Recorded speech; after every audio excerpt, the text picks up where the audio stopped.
हमारे मन की स्थिति।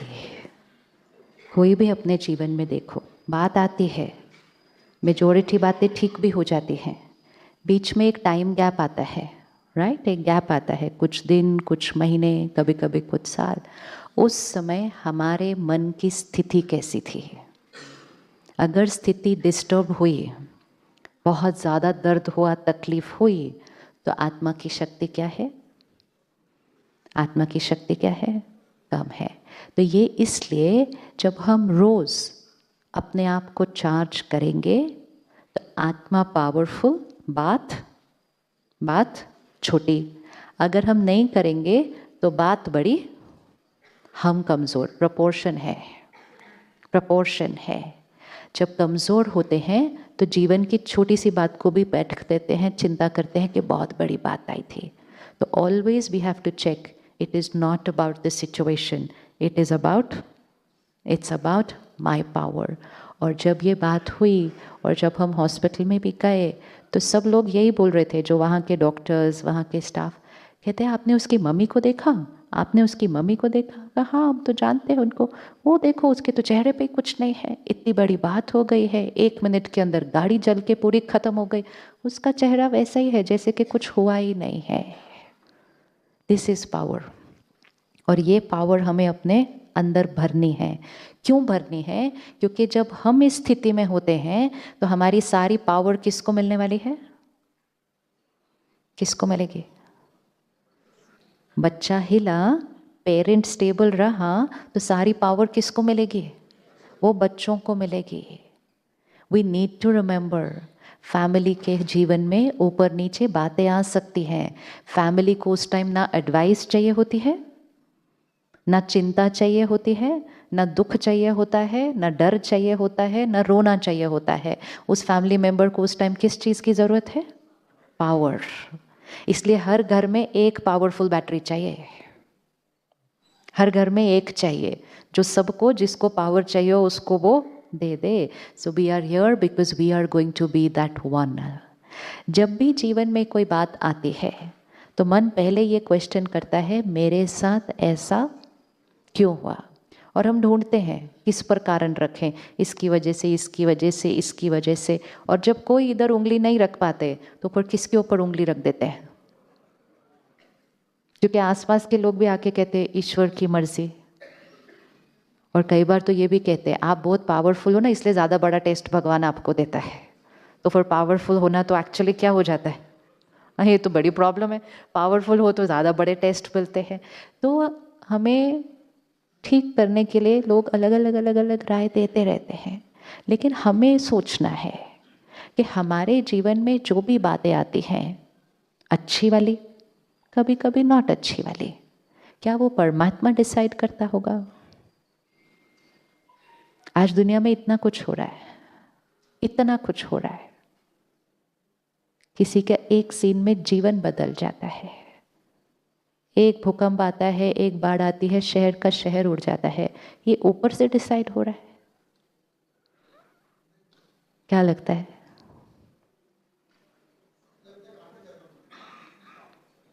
किसी की यंग डेथ हो रही है, किसी की बीमारी के साथ जन्म हो रहा है, किसी के रिश्ते टूट रहे हैं, ये परमात्मा दे रहा होगा भाग्य ऐसा?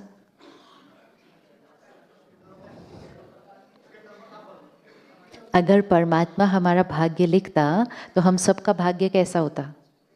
अच्छा, आप कभी अपने बच्चे के भाग्य में लिख सकते हो थोड़ी सी बीमारी, थोड़ा सा एक्सीडेंट, थोड़ा सा रिश्तों में, ऐसा लिखेंगे कभी? जब हम नहीं लिख सकते किसी के भाग्य में, वो हमारे भाग्य में ऐसा कैसे लिखेगा? अगर परमात्मा हमारा भाग्य लिखे तो एक, हमारा भाग्य परफेक्ट होगा, और दूसरा, हम सबका भाग्य एक जैसा होगा। एक पेरेंट कोई दो बच्चों के बीच में पार्शियलिटी थोड़ी करेगा, इसको ज़्यादा अच्छा, इसको कम, इसको बिल्कुल कम, ऐसे नहीं कर सकता। आज हमारे भाग्य ना परफेक्ट है एंड डेफिनेटली ना इक्वल है, इक्वल नहीं है। किसी के पास बहुत अच्छी सेहत है, कोई बीमारी के साथ आया है। किसी के पास 20 का परिवार है, किसी के पास पैदा होने के बाद माँ बाप भी नहीं है।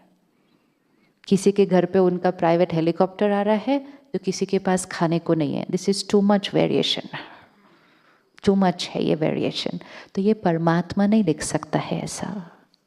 दूसरी मान्यता बचपन से सुनी, जैसा कर्म वैसा फल। तो दो मान्यता हो गई, टू रूल्स। ये डेस्टिनी कौन लिखता है? एक, God is writing my destiny, so everything is happening according to God's will.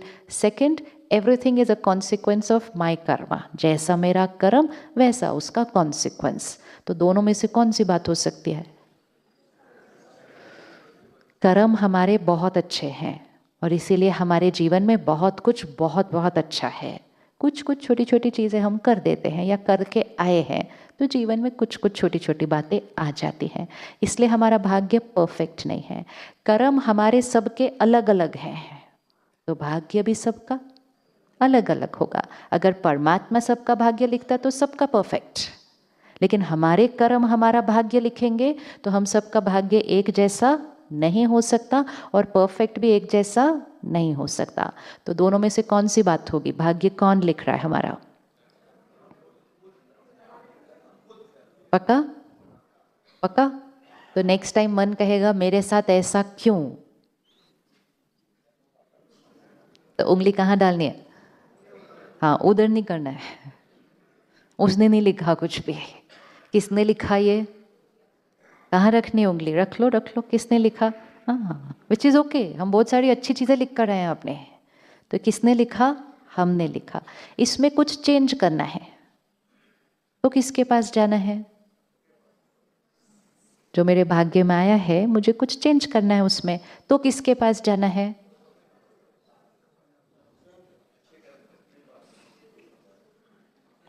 ये माइक किसने बनाया? किसी कंपनी ने बनाया। इसमें कुछ प्रॉब्लम है तो किसके पास जाना पड़ेगा? उनके पास ही जाना पड़ेगा। किसी और के पास जाएंगे, बोलेगा ये मैंने नहीं बनाया। भाग्य किसने लिखा? मैंने लिखा। कुछ चेंज करना है तो किसके पास जाना होगा? हम अपने अलावा सबके पास जाते हैं। आप इसमें कुछ ठीक कर दो, आप इसमें कुछ ठीक कर दो, आप बताइए ना कुछ कर दो जिससे ये बात नहीं आए। उन्होंने नहीं लिखा था हमारा भाग्य। कोई हमें राय दे सकता है, लेकिन भाग्य किसको चेंज करना है अपना? अपने आप को डिसएम्पावर नहीं करना है ये सोच के भगवान ने भाग्य लिखा, मेरी किस्मती खराब है, पता नहीं क्या भाग्य लिखा। भाग्य को ही कोसते रहते हैं या भगवान को कोसते हैं, और ज़्यादा कुछ हो गया तो भगवान से ही नाराज़ होकर उससे कनेक्शन तोड़ देते हैं। मुझे ऐसा भगवान ही नहीं चाहिए जिसने मेरी लाइफ में इतनी प्रॉब्लम्स लिखी। फिर यहाँ किसी को ढूंढते हैं। कोई हमें कहता है अपना नाम चेंज कर लो, कोई कहता है घर चेंज कर लो, कोई कहता है रंग चेंज कर लो। हम सब कुछ चेंज करने के लिए रेडी होते हैं, एक किसको छोड़कर? चेंज हम बहुत कुछ करते हैं। अगर आप देखो, हम ऑफिस चेंज करते हैं, जॉब चेंज करते हैं, आजकल कभी कभी स्पाउस चेंज करते हैं। सब चेंज करने के लिए रेडी है, सिर्फ एक पर नहीं आ रही उंगली के आई हैव टू चेंज। कितने जॉब बदलेंगे, कितने स्पाउस बदलेंगे, कितने घर बदलेंगे, कितने ऑफिस बदलेंगे, कितने नाम बदलेंगे? एक सोचने का नजरिया बदल ले, कर्म बदल ले, भाग्य बदल जाएगा।